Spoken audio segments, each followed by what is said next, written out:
네, 여러분 안녕하십니까. 6월 16일 목요일 모닝와이드 시작하겠습니다. 미국의 중앙은행인 연방준비제도가 기준금리를 한꺼번에 0.75%포인트 올렸습니다. 예상을 뛰어넘는 물가 상승 속도에 초강수를 둔 건데 연준은 다음 달에도 또 금리를 0.75%포인트 인상할 수 있다고 밝혔습니다. 뉴욕에서 김종원 특파원이 보도합니다. 미국 연방준비제도가 기준금리를 0.75%포인트 올리기로 했습니다. The Federal Open Market Committee raised its policy interest rate by 0.75 of a percentage point and anticipates that ongoing increases in that rate will be appropriate. 미국이 기준금리를 한꺼번에 0.75%포인트 올리는 이른바 자이언트 스텝을 밟는 건 지난 1994년 이후 28년 만에 처음으로 기준금리는 이제 1.5%에서 1.75% 수준으로 크게 올랐습니다. 금리를 한꺼번에 0.5%포인트 올렸던 지난달만 해도 파월 연준 의장은 0.75%포인트 인상은 없을 것이라고 선을 그었지만 연준의 예상을 크게 벗어난 기록적인 물가 상승률에 결국 초강수를 둔 겁니다. 파월 의장은 다음 달에 있을 통화정책회의에서도 또 한 번 자이언트 스텝을 밟을 수 있다고 밝혔습니다. 75 basis points today. I said the next meeting could well be about a decision between 50 and 75. 한편 치솟는 물가에 지지율 비상이 걸린 바이든 대통령은 하루가 다르게 최고가를 경신하고 있는 기름값을 잡기 위해 정유사의 생산량을 늘리라는 압박성 편지까지 보냈습니다. Oil companies should be doing everything they can to expand capacity and lower cost at the pump. Instead, they are charging record profits at the expense of American families. 오늘 뉴욕 증시는 연준의 초강수로 인한 인플레이션 해소 기대감에 3대 지수 모두 오른 채 장을 마감했습니다. 뉴욕에서 SBS 김종원입니다.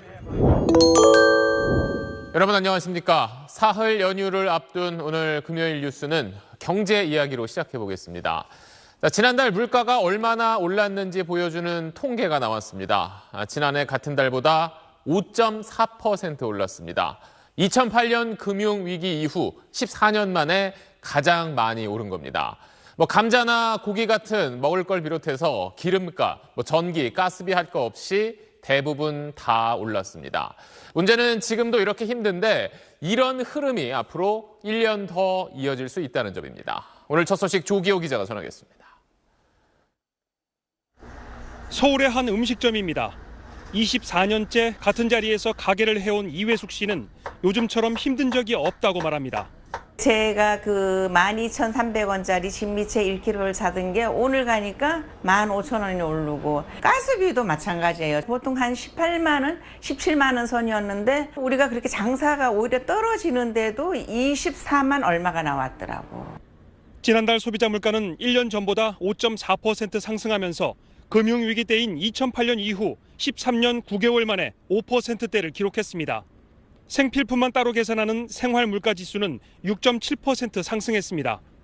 올해 내내 물가를 끌어올리고 있는 석유류는 경유가 45%, 휘발유가 27%, 등유가 또 60% 넘게 올랐습니다. 전체 물가 상승분의 36%, 3분의 1 넘게 석유류 혼자 끌어올린 겁니다. 먹거리도 감자가 30%, 돼지고기와 수입 쇠고기, 밀가루 식용유는 20% 이상 올랐습니다. 외식 물가도 같이 뛰어서 갈비탕, 생선회, 치킨이 모두 10% 이상 값이 올랐습니다. 여기에 전기, 가스, 수도요금도 올라 공공요금 역시 물가에 부담을 줬습니다.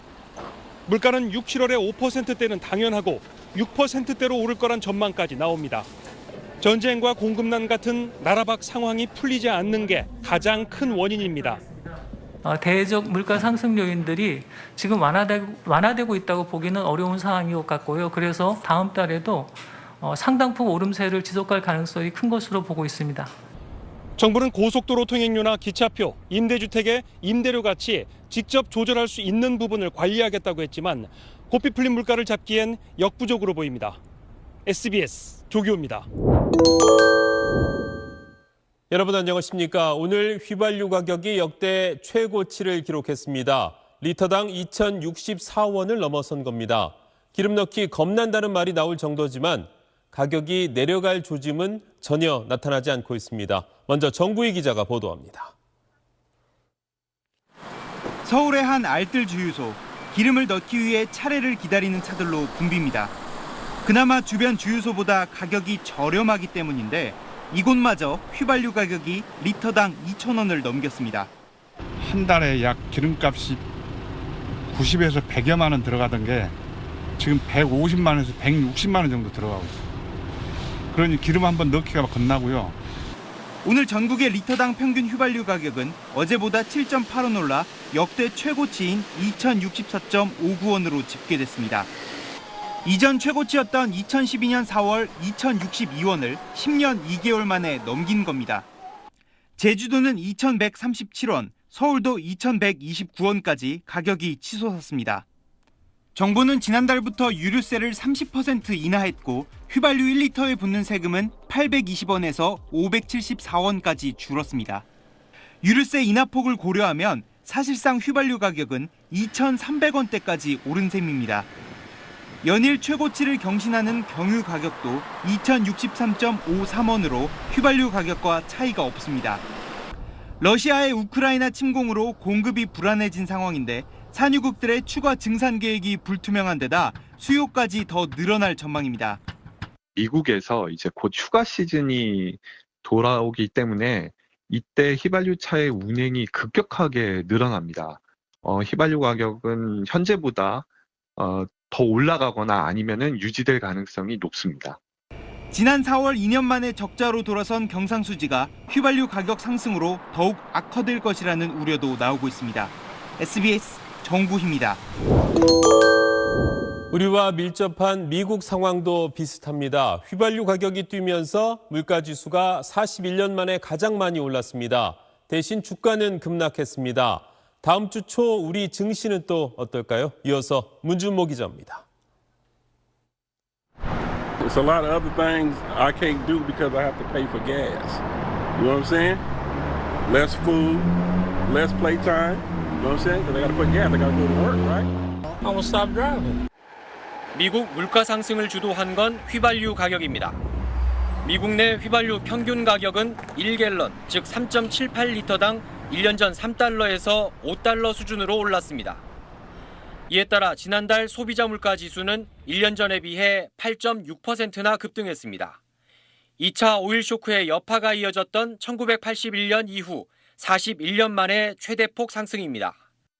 특히 미국인의 일상생활에 필수적인 소비재 가격이 전방위적으로 크게 올랐습니다. 중고차와 식품, 주거 관련 비용이 모두 상승한 겁니다. 특히 식품 가격이 두 자릿수 상승률을 기록한 건 30년 만에 처음입니다.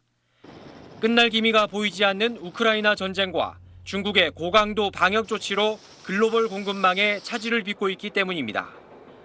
미국의 인플레이션이 정점을 찍고 서서히 내려갈 것이라는 기대가 무너지면서 뉴욕 증시도 주저앉았습니다. Bear markets accompanied by recessions have lasted an average of 15 months and have declined an average of 35%. So we possibly have further and longer to go. 때문에 미 연방 준비 제도의 긴축 정책이 예상치를 뛰어넘어 점점 강해질 거란 전망도 나오고 있습니다. SBS 문준모입니다.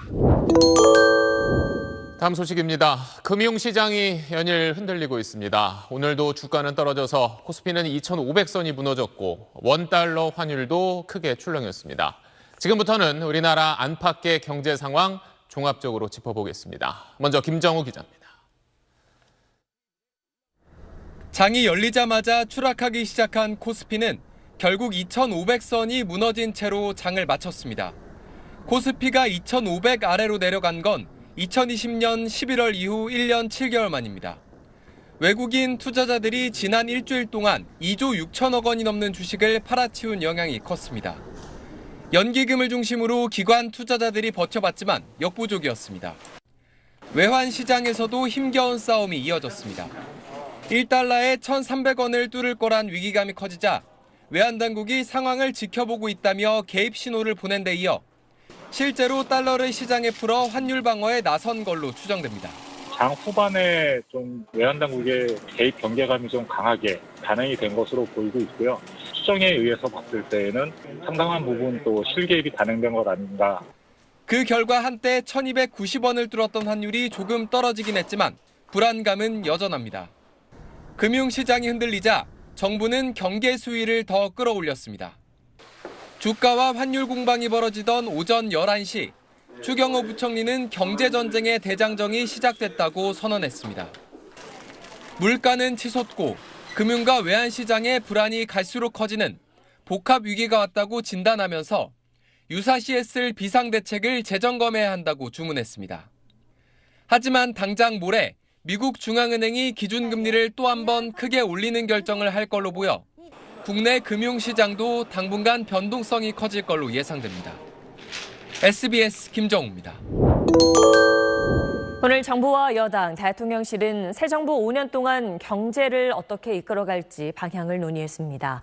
여당은 먼저 심각한 경제 위기 속에 모든 수단을 총동원해야 한다며 유류세와 법인세를 내리고 노인 기초연금은 올려달라고 정부에 요청했습니다. 김형래 기자입니다. 국민의힘 원내지도부와 경제부처 장관들, 대통령실 정무수석까지 모인 당정대 회의. 참석자들은 현재 경제 상황이 심각한 위기라는데 한 목소리를 냈습니다.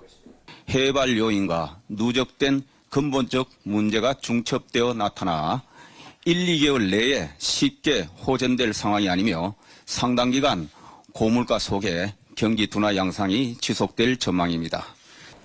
국민의힘은 물가가 무서운 속도로 오르고 있다며 모든 수단을 총동원한 특단의 대책이 필요하다고 강조했습니다.